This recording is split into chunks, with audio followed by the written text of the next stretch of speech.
çox bəzən incidən məsələ. Sağlamdırsa həyatdayıq, hər şey yolundadır. Parazitlərdən uzaqdırsa gözümüzün içi gülür. Çünki içəridə yeyən bir qurt yoxdur. Amma nə edək ki, Məlahət xanım, başına gələn deyir, uşaqlar harada? Qaçılmazdır yəni. Uşaqlar hardan olsa bunu evə gətirərlər. Elə böyüklər də. Böyüklər özü də. Yoluxa bilərlər. Yoluxarlar və gətirərlər. Bu bizim həyat dərsimizdir və bugün ümumdünya statistikası onu göstərir ki, bir çox xəstəliklərin məhz təməlində də parazitlər durur. Bəzi infeksion xəstəlikləri götürsək, burada parazitlərin rolu mədə-bağırsaq sistemində rolu böyükdür. Parazitar xəstəlik deyəndə hansı xəstəlikləri nəzərdə tutulur? Parazitar xəstəliklər dedikdə bugün dünyada İlk öncə onu deyim ki, Ümumdünya Səhiyyə Təşkilatı tərəfindən bugün parazitar xəstəliklərin statistikası 2-ci yerdə durur.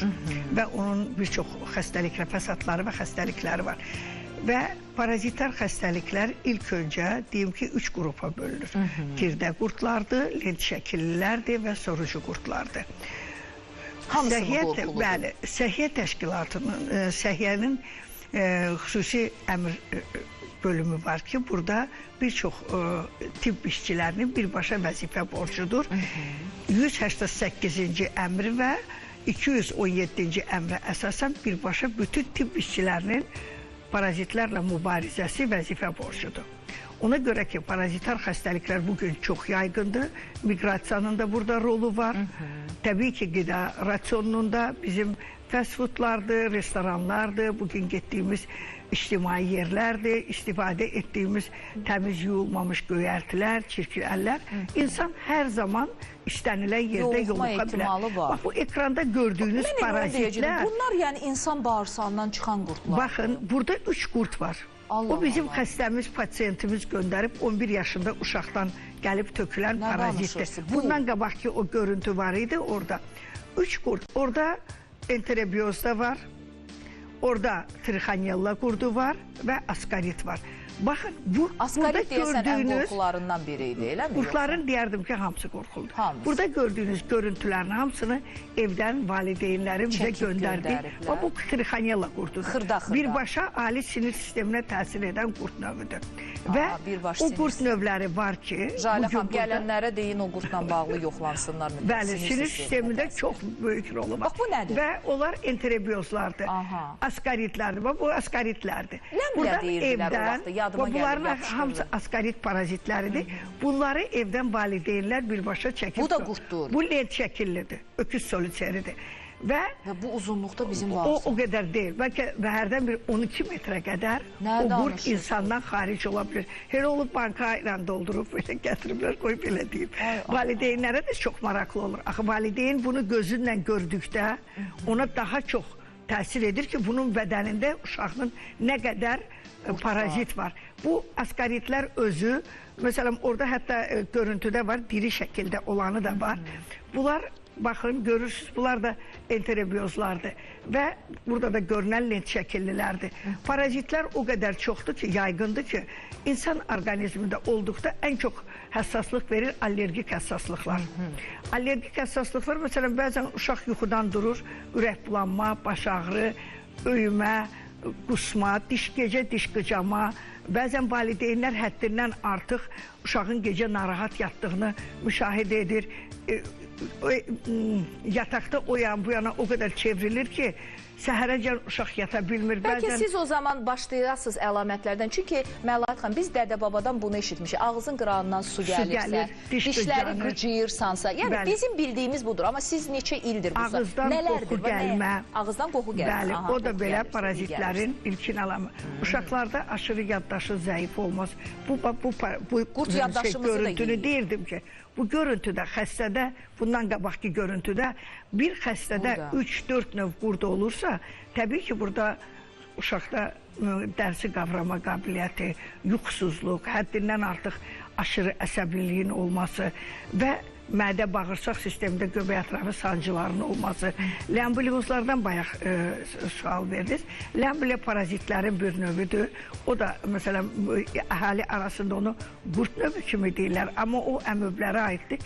Bir hüceyrəli olduğu üçün o selik formasında olur. Deyirlər o yapışır deyəsən. Öd yollarında 12 barmaq bağırsaqdan, nazik bağırsaqda ən çox məskünlaşır. Sonra keçir 12 barmağa. 12 barmaqdan isə öd yolları öd axarına. Öddə seliyin miqdarı artdıqca ödün funksiyasını pozmağa başlayır. Və get-gedə belə xəstələrdə həddindən aşırı allergiyanın olması müşahidə olunur. Bayaq askaridlərə toxundunuz. Askaridlər uzun müddət askaridozu olan xəstələrdə övrələr olur. Tez-tez övrə ilə qarşılaşırlar və belə xəstələr uzun müddət allergik həssaslıqda müalicə alırlar, antihistamin dərman preparatlarını istifadə edirlər. Amma bu antihistaminlər də onlara uzun müddət istifadə etsələr də yetərli olmur. Belə xəstələrdə övrənin müalicəsində bəzən 20 gün müddətində o xəstələr övrədən azad ola bilir. O parazitlər dəqiq müalicə olunursa. Burada siz bəzən həkimlərdə belə bir yanlış fikir var ki, parazit varsa hamıda var. Bəzən bunu xəstələrə deyirlər. Amma o yəni xəstələr, evdə hamıda var, keçir birbirindən. Keçə bilər, evdə ailə üzvlərində hər kəsdə varsa, amma sonradan bunun get-gedə daha çox ağırlaşma və fəsadlarla valideynlər üzləşdikdə müraciət edirlər. Bir də onu qeyd edim ki, burada kimyavi dərman preparatlarından geniş istifadə olunur və oluna da bilər. Amma onların qaraciyərə mənfi təsirləri var və qaraciyər yüklənməsindən sonra bayaq elədiyiniz o detoks çox gözəl qaraciyərin təmizlənməsində, detoksunda çox effektivdir. Amma bizim burada məhsullarımız var. Gördüyünüz bu parazitalgin kapsulu böyüklər və bütün hər bir kəs bunu içə bilər.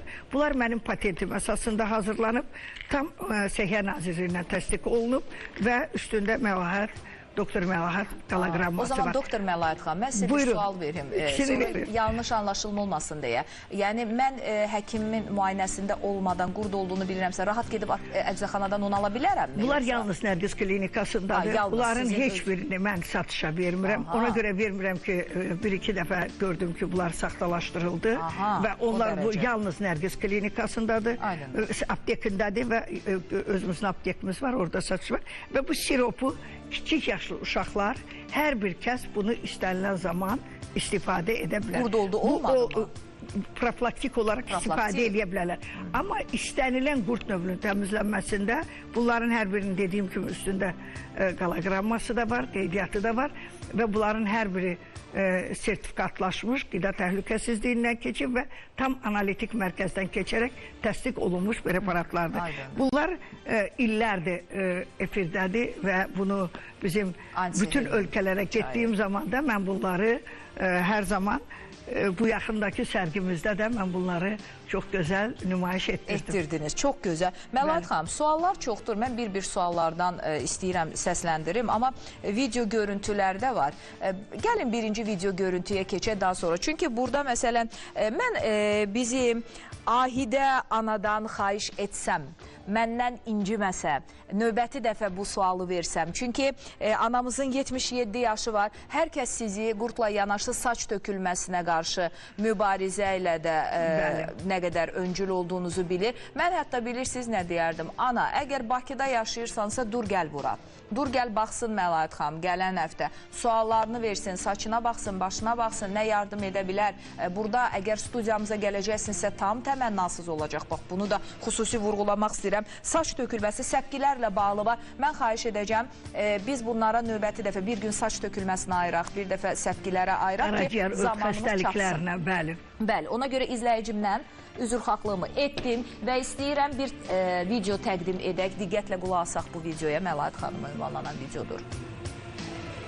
Mənim nəvəm ət yemir, dişini qıcıyır, özündə səpkilər var. Bu qurdun əlaməti ola bilərmi? Ət yeməmək qurd xəstəliyinin əlaməti ola bilərmi? Bu bizə tanış anadır. O məndən soruşdu. Mən dedim ki, vallah mən onu bilmərəm. Video çəkib göndərərsən Məlahət xanım cavab verər. Təbii ki, ləmbulyozu olan xəstələrin əksəriyyətində ətdən imtina var. Var. Bəli. Amma ilkin olaraq indi xanım söylüyor əlamətlər, parazitlərin əlamətlərdir. Amma yenə də dəqiq müayinə üçün yaxınlaşsın. Müayinədən sonra biz daha dəqiq cavab verə bilərik. Çünki bilirsiniz, bugün xəstəliklər o qədər yaygındır ki, diqqətlə onu izlənib, onun analizlərinə baxmadan fikir söyləmək biraz yanlış ola bilər. Bundan başqa da mən deyim ki, Azərbaycanda ilk dəfə parazitologiya konferansını, beynəlxalq parazitologiya konferansı keçirildi ki, o da bizim klinika tərəfindən, mənim siz tərəfimdən. ixtiraçı alimsiz, siz etməyəcəksiniz, kim edəcək? Ona görə də təbii ki, sonra da biz parazitologiya mərkəzi olaraq Nərgiz klinikasında böyük bir şöbə açdıq. Çox gözəl. Parazitar xəstəliklər həqiqətən də bugün çox yaygındır və mən istərdim ki, bu haqda hər dəfə biz geniş danışaq. Danışaq, niyə də danışmayaq? Çünki uşaqlarda, valideynlərdə, bugün yaşlı nəsildə bundan çox əziyyət çəkir. Bəzən uzun müddət mədə-bağırsaq xəstəliyindən əziyyət çəkib mədə-bağırsaq müalicəsi alırlar. Belə xəstələrlə biz dəfələrlə rastlaşmışıq. Amma onlar gəlir parazitin müalicəsini aldıqdan sonra rahatlıqla öz sağlamlıqlarına qovuşa bilirlər. Burada yəni əlamətlər oxşar olduğu üçün anamnez vaxtı xəstələr şikayətlənir mədədən. Ona görə də yaxşı olar ki, dəqiq müayinələr önəmlidir. Mənim sizə bir sualım olacaq. Çünki baxın, təbii ki, özümüz də hər dəfə deyirik bunu, təsir dairəsində də deyirik. Bizim iki həssas nöqtəmiz var. Biri yaşlılardır, biri uşaqlardır. Amma mən indi istəyirəm daha həssas nöqtədən danışım. Çünki onları görəndə hər kəs ayağa qalxar, onlara yardım etməyə çalışır. Hamilə qadınlardan, hamilə qadınların, bax, onların yerinə bu sualı vermək istəyirəm. Əgər yoluxarlarsa, ümumiyyətlə yəqin ki, yoluxma riskləri var da, onlar da insandılar və yoluxacaqları təqdirdə onların müayinə, çünki biz hamilələrə həmişə həssaslıqla bu olar, bu olmaz, bu olar, bu olmaz. Necə müalicə edirsinizmi onları? Baxın, burada müayinə aparılan zaman əgər hamilə qadında parazit aşkarlanırsa, burada müalicə qəti qadağandır. Mən tövsiyə etmirəm. Nə təbii, yaxşı verdik bu sualı. Nə təbii, nə yəni kimyəvi medikamentoz müalicə ilə. Ona görə ki, orada tonus gücləndikdə hamiləlikdə düşük yarana bilər. Ona görə zəhərləyici təsir ola bilər. Heç bir içilən qurd dərmanı daxildə paraziti öldürmür.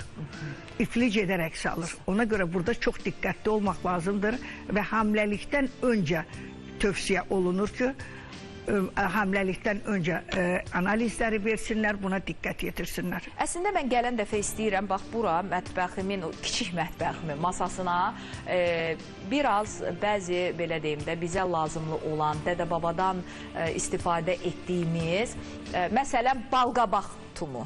Çünki balqabaq tumu deyirdilər ki, hətta mənim yadıma gəlir, qurt qovucudur. Bəli, bunu yeyəcəksən, ac qarnına yesən ümumiyyətlə, nə bilim, qurt yaxın gəlməz və s. Bunlar nə dərəcədə doğrudur? İnsanlarımız çünki buna maraqlıdır. Adama sual verirlər Jalə xanıma ki, kartof suyu miqreni aparır, özdə 2 günə.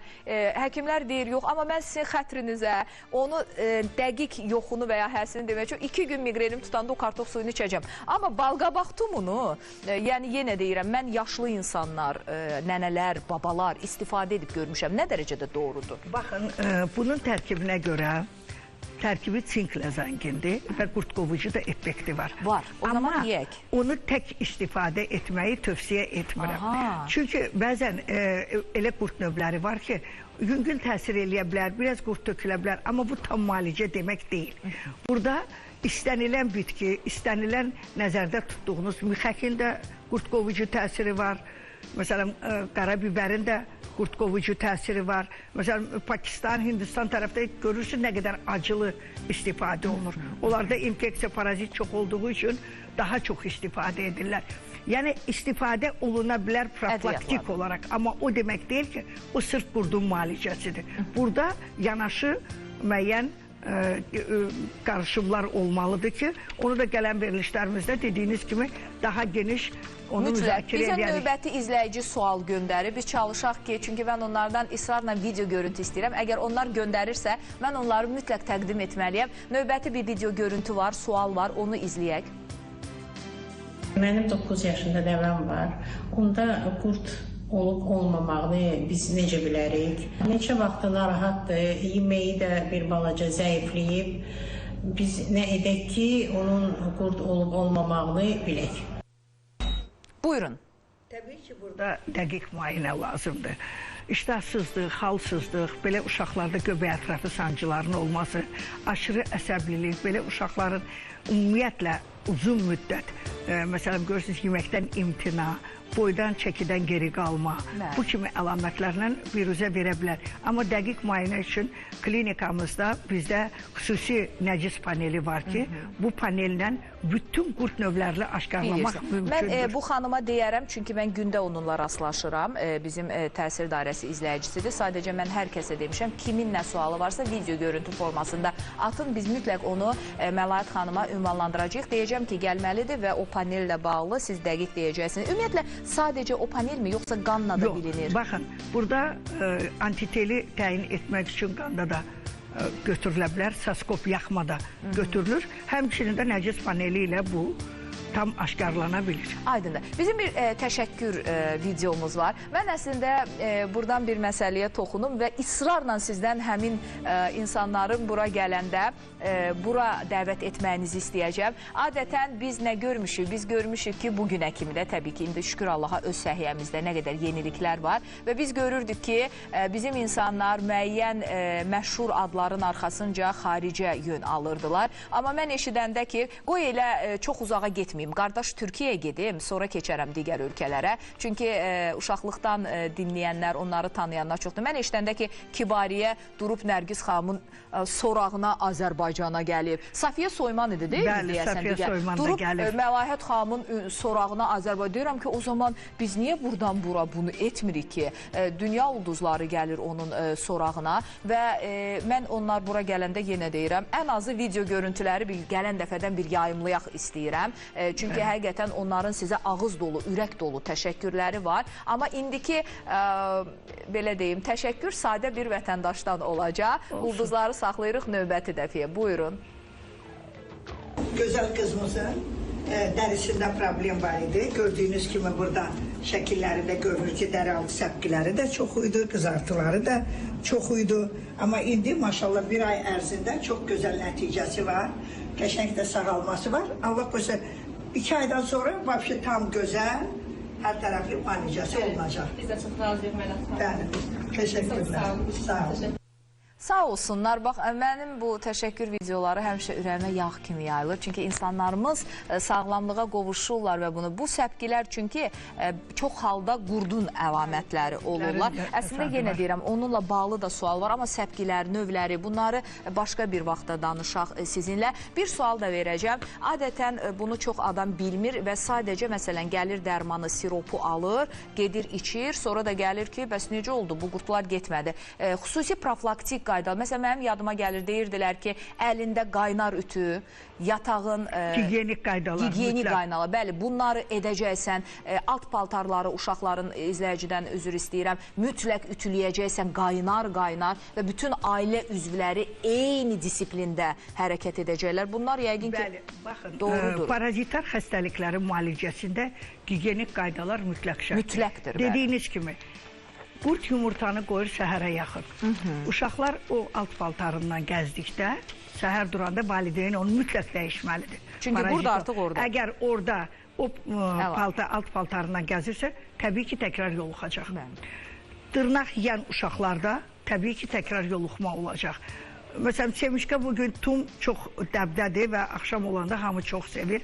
Bunu da, yəni, dərəcəsində olmalıdır. Onun da qurd yaratma ehtimalı çoxdur. Və bəzi gigiyenik qaydalar, təmiz yuyulmamış göyərtlər, meyvə tərəvəzlər təbii ki, qurdun yaranmasına şərait yaradır. Fast food yeməkləri gedib otururuq bir çox restoranlarda, kafelərdə. Gigiyenik qaydalara nəzarət olunmadıqda təbii ki, yoluxma qaçılmaz. İstər böyüklərdə, istər kiçik yaşlı uşaqlarda, hər kəs istənilən yerdə qurda yoluxma ehtimalı var. Həm gigiyenik qaydalara əməl edəcəyik, həm də Məlahət xanımın müalicələrindən yararlanacağıq. Məlahət xanım, valla, Xəzər mənim evimdir. Və Xəzərdə həmişə demişəm, bir salam mədəniyyəti, bir üzə gülmə mədəniyyəti var. Amma bugünə kimi burada heç vaxt yox söz eşitməmişəm, amma qorxuram ki, mən bir də qalxsam ki, rəhbərliyin yanına vaxtı uzadaq. Çünki mən çatdıra bilmirəm, suallar yarımçıq qalır. Bu dəfə mənə yox deyəcəklər. Ona görə heç özümü əziyyətə salmadan qısa korrektə mən bu sualları vereyim və çünki mənə dedilər ki son 2 dəqiqə var, amma mən istəyirəm ki bu son 2 dəqiqədə biz ölkədə keçiriləcək parazitologiya konferansından danışaq. Çünki bu keçən ildə olmuşdu və oktyabrın 4-ünə deyil təsadüf edəcək. Bu bizim üçün çox önəmlidir əslində bunun üçün. İlk dəfə beynəlxalq parazitologiya konferansını keçirdim. Bu da beynəlxalq arenada çox böyük deyərdim ki, sədayaydı. Azərbaycanda da çox alimlərimiz, biz də orada qonağıq, professorlarımız. Mütləq çəkib paylaşacağıq. Bəli. Və burada əsasən... Burada həm bizim Vəli Axundov adına Tibbi Profilaktika İnstitutundan bərabər keçirdik və orada çox mötəbər alimlərimiz və çox bugün qlobal mövzular, müzakirələr olundu. Nə verir bu konferans bizə? Nələri müzakirə edirik? Bu konferansda baxın, bizim bir çox tələbələrimiz də iştirak etdi. Məsələn, disertasiya yazan insanlar da oradan faydalandı. Həm Səhiyyə Nazirliyinin, həm təbibin akreditasiyasından keçirildi bu konferans. Çox da gözəl deyərdim ki, bir konferans idi ki, buradan çox insanlar çox bilgi əldə etdi. Əla, mən sizi təbrik edirəm və bu cür tədbirlərin ölkədə keçirilməsinə görə təşəkkür edirəm. Çünki bu dünyaya səs salacaq tədbirlər siyahısına daxil ola bilər. Çünki sizin ixtiralarınız var. Mən həmişə bunu xüsusi vurğulayıram. Məlayət xanım özü ixtiraçı alimdir və yanaşması artıq illərdir. Hər kəs bunu bilir ki, tamam fərqlidir. Özünün ixtiraları var və çalışır ki, tam insanlarımıza sağalmaları üçün xidmət göstərsin. Əlaqə nömrələri ekrandadır və mən Məlayət xanımda ən çox sevdiyim, belə deyim də, an, nüans, məqam, kimyəvi maddələrdən daha çox təbii şirələrə. Çünki yadımdadır, o zaman biz səsləndiririk, bəli, təbii məhsullara üstünlük verməsidir. Əlaqə nömrələri ekrandadır. Siz şəhər telefonundan da zəng edə bilərsiniz 541-70-70-ə və ya mobil nömrə ilə 051-388-70-70-ə. Nədir? Siz verin, mən planşetə gedənə qədər zaman itirməyim. Nədir sual? Tək anayam. Oğlum autizm xəstəsidir, həm də serebral iflicdir.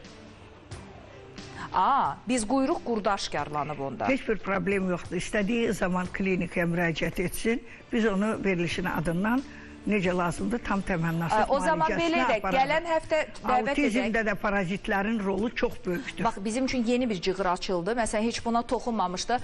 Ana sual verir ki, biz Məlayət xanımın məsləhət bildiyi siropu verə bilərik ona? Bəli. İstənilən bu siropları, çayları gəlib klinikamızdan əldə edə bilər. Aydındır. Təşəkkür edirəm. Bəli, siz bunu profilaktikdir çünki demişdi. Hətta müayinə olmadan belə verə bilirsiniz. Amma mən bir söz deyim ki, Məlayət xanım özü uşağa baxmaq istəyər. Ona görə buyurun, gələn həftənin 2-ci günü mən sizi burada gözləyəcəm. Ümidlə yaşada. Gəlin, biz onu əmanət edək bizim Məlayət xanıma. Məlayət xanım da necə deyərlər, A-dan Z-yə, yəni hər incə detalına qədər müayinə etsin və çalışaq ki, balamıza kömək edək. Bu mövzunu da yenə bir dəfə danışar. Təşəkkür ederim. Çox üzr istəyirəm.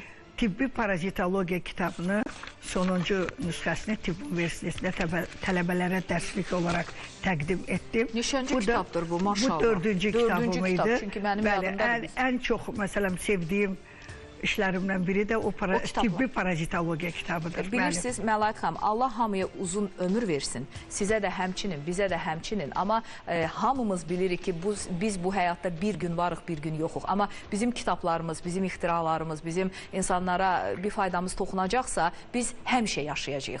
Bu həyatda olmasaq da həmişə yaşayacağıq. Ona görə, bax, bu addımlar üçün də bir ayrıca təşəkkür edirəm. Növbəti dəfədə inşallah ətraflı biz sizinlə danışarıq. İndi isə